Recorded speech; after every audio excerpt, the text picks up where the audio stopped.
should I or should I not get the CKA, the Certified Kubernetes Administrator certificate? Yeah, it's a really good question. And how I kind of approach this now, that I will kind of give an overview on what it is, if someone doesn't know too much about the topic. And then I think in the end, I'll throw the figurative ball to the other experts to see their opinions and their experiences with this. But yeah, just to kick off, so what is actually CKA? So it's a program that was created by CNCF to really help develop the Kubernetes ecosystem. And it's essentially a way for users to demonstrate their competence in a hands-on command line environment. So very close to other certifications around as well. So in the next slide, we can see more closer, what does it actually comprise of? What does it include? So there's cluster architecture, there's workloads, there's services, there's storage, there's troubleshooting.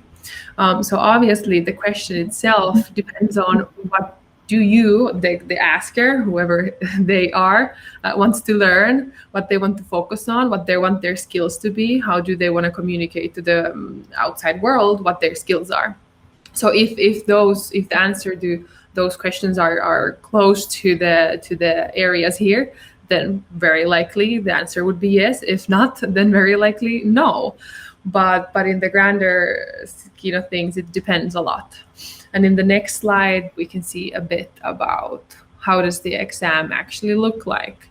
So they are delivered online. They consist of performance-based tasks, and it's like a real-world environment type of command line situation. They have 2 hours to do the exam. They are proctored remotely, and really quick results. In 36 hours, you should be at least getting your results there. And then we can go to the next slide. And I was trying to really hard before this find some kind of definite statement from somewhere that so many jobs are found by certified people or so many high impact of this. I couldn't really find anything definite per se, but I think one of the numbers from the recent CNCF survey really kind of highlights on how hot topic this is. So there you're talking about 121% increase year to year in the enrollments, which really means that it's really attracting a lot of interest, which then usually means that it is something that's worth spending your time on. And in the next slide, I've kind of, in my opinion, summarized the issue. I think certifications in general make a lot of sense. It makes sense to get them. They are a really great way to demonstrate your knowledge, really great way to learn skills. But it completely depends on what do you want to do? What are your interests? Do you want to find a job in the area, and is the field that you're looking into the kind of that really values certifications or not? So it is kind of or not decide you must. But yeah, I would be super happy to welcome the certified people in the expert group to talk about their experiences, and has it increased their life satisfaction or has it not? Has it made you happier? Yeah. So a couple of comments. I would say that the good thing with them is that you get to know other parts of or other functions of Kubernetes, which you probably would not be using in your day-to-day life. So that's one good thing that you're kind of forced to get to learn. The other thing is that one of the drawback I see with this certification is that it's just valid only for 2 years. So the people who got certified at the very early time when CKA was launched and would have already got their certificate expired, like me. So so that's one drawback with this, at least. But at the same time, it makes you keep updated, because Kubernetes is changing all the time. All the APIs and everything is changing, so it forces you that you always have to be up to date with what's up. Yeah, that's true. So things have changed also in 2 years. Yes. What about the other guys?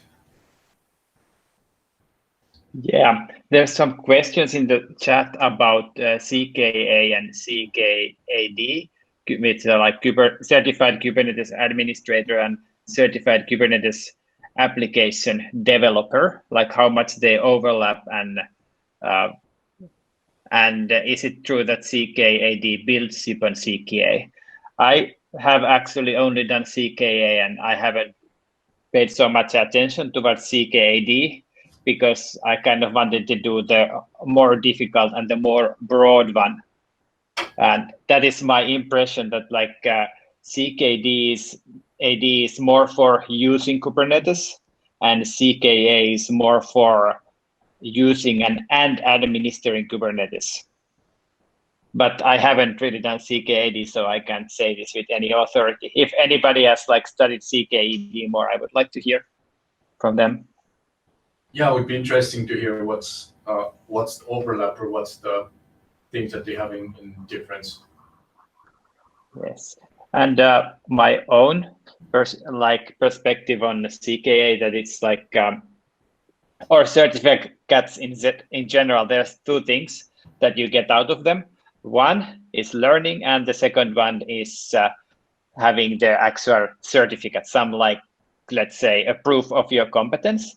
And I found CKA quite useful for both of these, because if I was studying Kubernetes on my own, I would probably just like Anoop said, I would probably just go for a narrow view of things. Like this, taking a certificate kind of forces you to like study it thoroughly, or at least as thoroughly as the certificate requires. And the second effect is that when let's say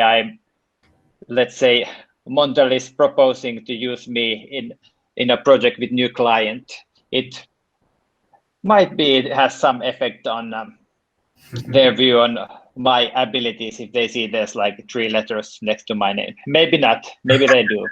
It can be more expensive. Yeah. Yes. And I think, and the same thing if you are going for a new job or you are a freelancer with clients of your own. Like there is this so-called sheepskin effect.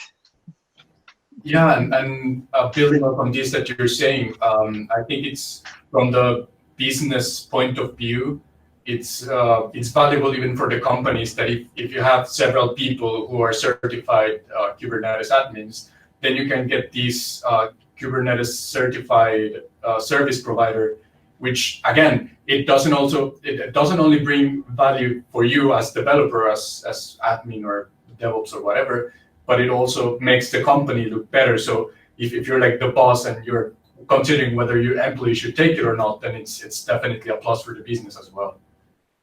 People in the chat are commenting that, like, Leticia is saying that clients ask for it, and Yeah, Lauri exactly. is saying it does have an effect. Jukka, smile emoticon. So yeah, it makes you look like you're even more professional, like you know even better what you're talking about. Yeah, maybe I quite much agree with previous talkers, but one like critique maybe for the CKA is that people use command line very. We have very different setups for our command line and what tools we use and how we use, and then you go to the certification and hey, you can only use Tmux and you can only use this and this, and copy paste doesn't work, by the way. That was the early CKA exam, that copy paste was limited or not working. So that was the not so funny part of CKA, but otherwise it's like I said, good to have certifications. Yeah, I guess it kind of, What it means is that you need to be able to use Vim and Tmux and move from your lesser code editors to the one true way. Yes. yeah, it kind of forces you to go back to basics. Well, thanks everyone for participating on this one. I think it's definitely a hot topic, and most of you would be interested in it.